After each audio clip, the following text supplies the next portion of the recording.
are listening to the Alzheimer's Podcast with Mike Good of Togetherness, your number one resource for practical tips and insights, empowering you and your family to live well with Alzheimer's.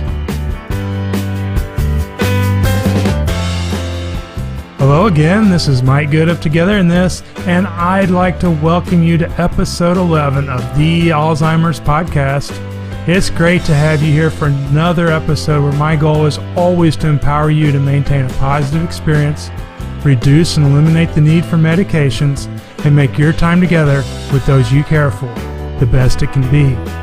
This is the final episode in my series, which is based on my very popular and free Introduction to Alzheimer's Disease course. And be sure to check out episodes 7, 9, and 10 to complete the series.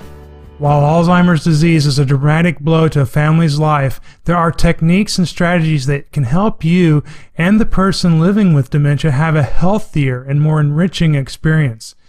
Getting to that point isn't easy though, but you're on the right track by educating yourself. The more you know and understand, the more you will be empowered to fight back against dementia. So keep up the great work. Today, we continue on the path towards living well with dementia. In episode 10, I discussed the emotional roller coaster and how it's important to minimize the highs and lows. And we also talked about how it's important to get through the denial and accept the disease. Next, you learned about how there are no definitive ways to diagnose Alzheimer's in a living person, and you learned about the extensive testing involved to get a proper diagnosis. This includes, among other things, questionnaires and brain imaging to eliminate other potential causes of the disease.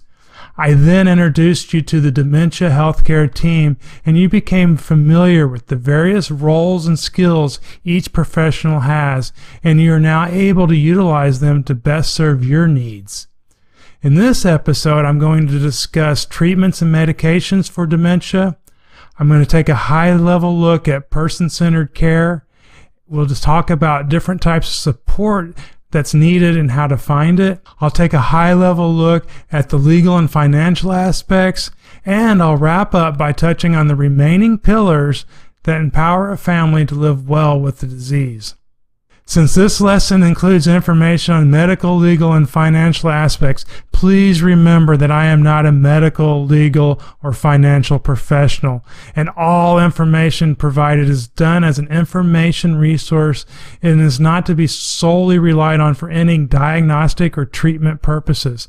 Please always contact the appropriate professional if you're in need of any professional advice. And any material and information that is provided is done so without any guarantees, conditions, or warranties as to its accuracy. Whew. Alrighty. When we hear the word treatment, we generally think of something that's going to fix what ails us. But treatment really means the care given to a patient and doesn't mean cure. In fact, as I discussed in episode 3, on the right to be free of medications, there are no medications that cure or alter the course of Alzheimer's disease. Now, if you listen to episode 3, some of what you're going to hear in the coming up is going to be redundant, but there's quite a bit of new stuff. There are, however, a handful of drugs approved by the United States Food and Drug Administration which may or may not delay the symptoms of Alzheimer's. During the mild to moderate stages, these drugs include Razidine, Exelon, and Aricept. These medications may, there's that word, help delay or prevent symptoms from becoming worse for a limited time, and they may help control some of the behavioral symptoms. For moderate to severe stage, the FDA has approved Namenda, which may allow patients to maintain certain daily function a little bit longer. It does this by regulating glutamate, an important brain chemical that when produced in excessive amounts may lead to brain cell death. Recently, the FDA approved Namzaric, which is a combination of Namenda and Aricept. Now, during my research, I visited the Namzaric website, which clearly states there's no evidence that Namzaric prevents or slows the underlying disease process in patients with Alzheimer's disease. And to carry that thought on the effectiveness or ineffectiveness if you will, of all these medications, Consumer Reports states the medications used to treat mental decline in people with Alzheimer's disease is not particularly effective. When compared to a placebo, most people who take one will not experience a meaningful benefit. But many caregivers will tell you they see positive effects, at least for a short time. However, others will tell you the side effects just aren't worth the use. And as a matter of fact, I have a friend who's in the early stage of Alzheimer's that recently stopped using one of these medications because the side effects weren't worth it. These side effects include many things such as diarrhea, vomiting, nausea, dizziness, confusion, headaches, constipation, fatigue, insomnia, nightmares, loss of appetite, and weight loss. Boy, I sound like one of those infomercials. I know a caregiver who accidentally took one of her husband's pills and had nightmares that night. Scary stuff. Other medications which are used in treating our loved ones with dementia are considered off-label. This is when a drug is prescribed for a disease for which it's not approved. These off-label medications have been largely proven to be ineffective.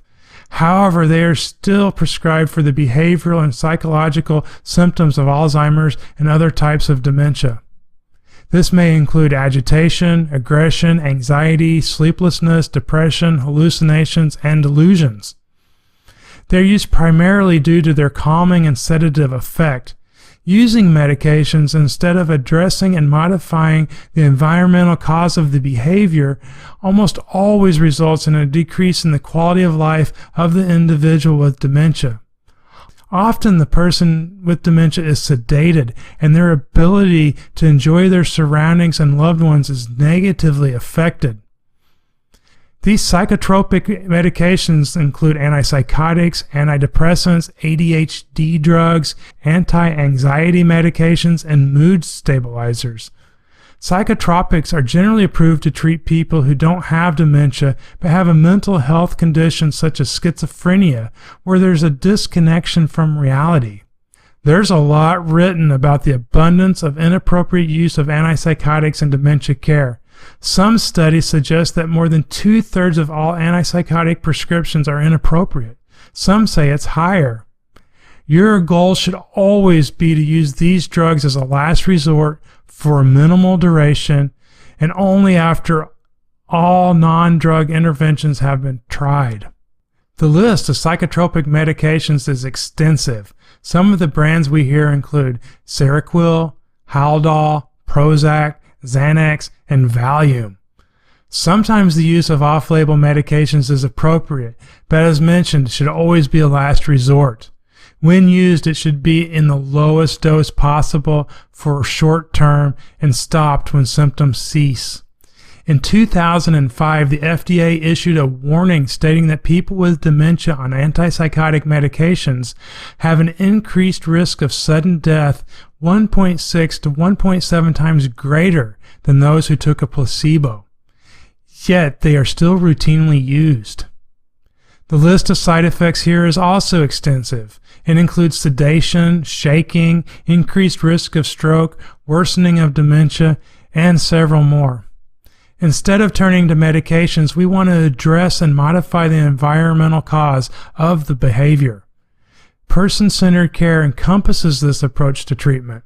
The goal of person-centered care is to provide better quality of care and quality of life for the person with dementia and their care partners. It's a very effective alternative to medications that helps prevent and manage behavioral and psychological symptoms. It's a collaboration of care partners who have a desire to learn and implement strategies that are not focused on the disease, but focus on the individual and their remaining abilities.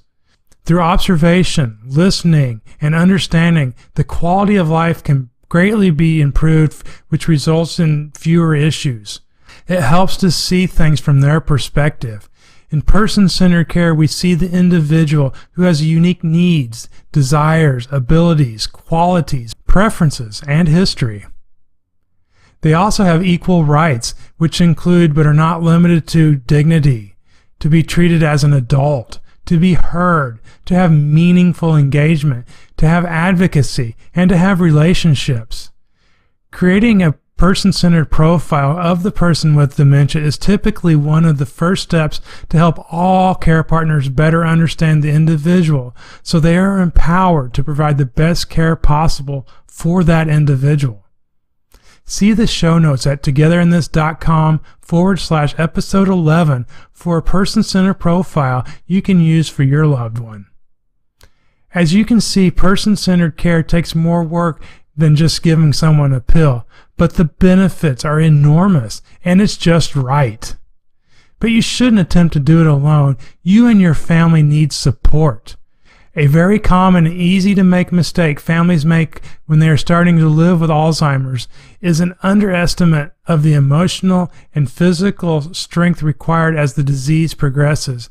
As a result, they tend to attempt to do it alone.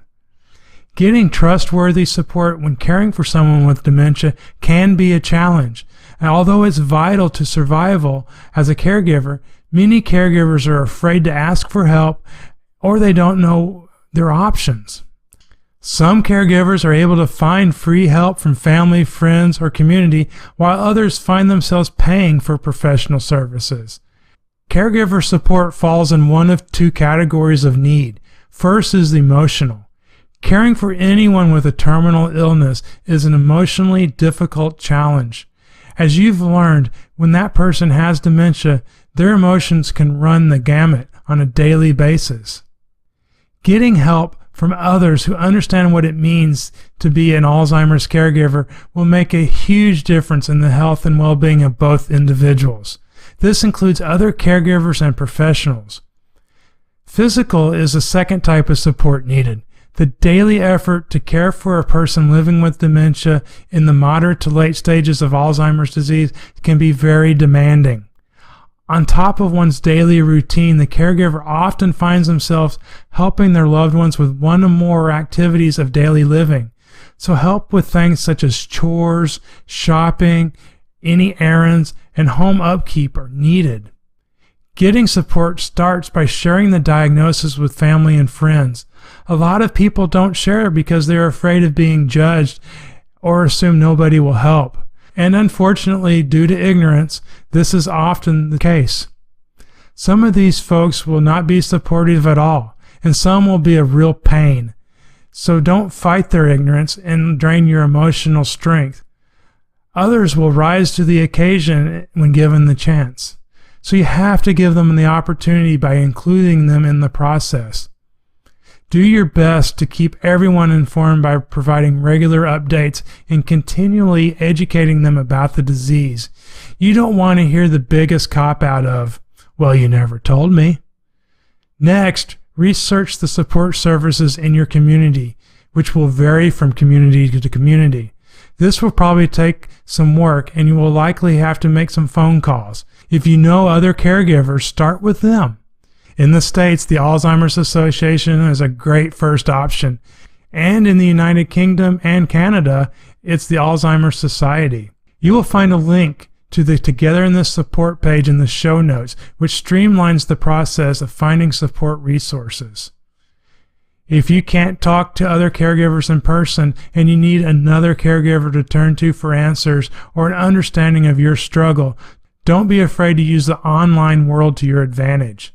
There you will find other caregivers who are sharing their situations and getting advice and support from other caregivers. Some websites have forums, and there are Facebook groups which are a place to allow users to ask questions and get answers from other caregivers, and sometimes professionals. The privacy of these groups varies, but many are private. That concludes our talk on getting the right support to help you live well with Alzheimer's. Having the legal and financial aspects handled is a key component to living well with the disease. Planning provides peace of mind, knowing that the right documents are in place. This helps protect and respect the individual's choices and desires. While we may strive for perfection, the line between 2 points is never straight, even in a life without dementia. With planning, however, we're simply trying to reduce the twists and turns. But know that being proactive will save a lot of heartache, misery, and money. Completing the right documents will help take the guesswork out so that you have the comfort of knowing your loved one's wishes are respected and protected. You have to address aspects of legal, financial, medical, and insurance needs. You'll hear terms like power of attorney, advanced care directive, living will, pulsed, Medicare, etc. Understand that your local area will have its own set of regulations that will dictate which documents are recognized in what form. Laws will change from year to year as well, so always consult with an elder law attorney when completing any of these documents. Eventually, your loved one will not be able to make sound legal and financial decisions. Someone will have to act on their behalf. While your loved one still has the ability to make sound decisions, you must get 4 important documents in place. First is the healthcare directive, often known as a living will. This communicates a person's wishes for end-of-life care, meaning when a person is unable to make decisions or communicate their decisions, a living will provides information and instructions for the type of medical treatment that they want or don't want from healthcare professionals in hypothetical situations. If this happens, I want this. For instance, would you want to be kept alive by a feeding tube or live in a comatose state? If you don't, then you specify this decision in your living will. The medical power of attorney is also referred to as a healthcare proxy. A medical power of attorney allows an individual to name someone, referred to as a proxy or agent, to make real-time decisions on their behalf when they are unable to make decisions on their own. The appointed proxy has the same rights as the patient to make decisions about medical care. This proxy assumes responsibility once the healthcare professional deems the patient incapable. The financial power of attorney is similar to the medical power of attorney in that it allows you to appoint a trustee to manage your finances if you become unable to do so yourself. When someone is appointed as the trustee, they are given authority over only financial matters that are specifically identified. It is not necessarily authority over all matters. A financial power of attorney can be drafted to be effective immediately once signed. This is common among spouses. Otherwise, a doctor must certify that you have become incapable of handling financial matters in order for it to become effective. A last will and testament is a document that describes a deceased person's final wishes. Oftentimes, a will names a person or persons as the executor, responsible for ensuring that all wishes are carried out. Wishes can include everything from caring for pets and paying off debt to distributing assets. When starting the process of completing documentation with your loved one, remember to approach it slowly. This is likely a traumatic time for them, and they may be more sensitive than in the past. After all, when you start putting things on paper, suddenly it gets very real. Start by asking simple questions about their wishes. Work with them to start gathering information such as assets, debts, insurance. Create a list of important items such as accounts, investments, and even keepsakes. Be sure to check out the show notes at togetherinthis.com/episode 11 for additional resources to help. And if you want, refer back to episode 6 where I discuss many of the documents that you can use in this instance. That wraps up our legal and financial discussion. By educating yourself, getting support, and implementing strategies, it's possible to have a mostly positive experience and live well with dementia in your life. Living well with dementia is vital to delaying the progression of the disease and protecting the health and well-being of both care partners. It takes a team to address the many pillars of care, which includes but are not limited to managing the emotions, protecting the individual's choices and dignity, staying social, having intellectual stimulation, good nutrition, exercise, a good and safe home environment, and maintaining any spiritual needs. In this episode, you learned about the treatments and medications used in dementia care and how there's no medications that cure or alter the course of Alzheimer's. I discuss both the approved and off-label medications, including their effectiveness or ineffectiveness, usage, and side effects. You also learned about psychotropics, including antipsychotics, which are often misused, and how a person-centered approach is our goal. I then talked about the importance of getting support for both the emotional and physical needs, and how you should look to family and friends, your community, to get even more support. And you can go online to find support from other caregivers. Don't forget to check out the show notes for the link to the Together in This support page, which includes lots of resources on this topic. You then learned how having legal and financial documentation in place is essential to having peace of mind, protecting the choices and wishes of your loved one. I touched on 4 of the most common documents, which include a living will, medical power of attorney, financial power of attorney, and a last will and testament. You also understand that these documents will vary from community to community and may change or be replaced at any time.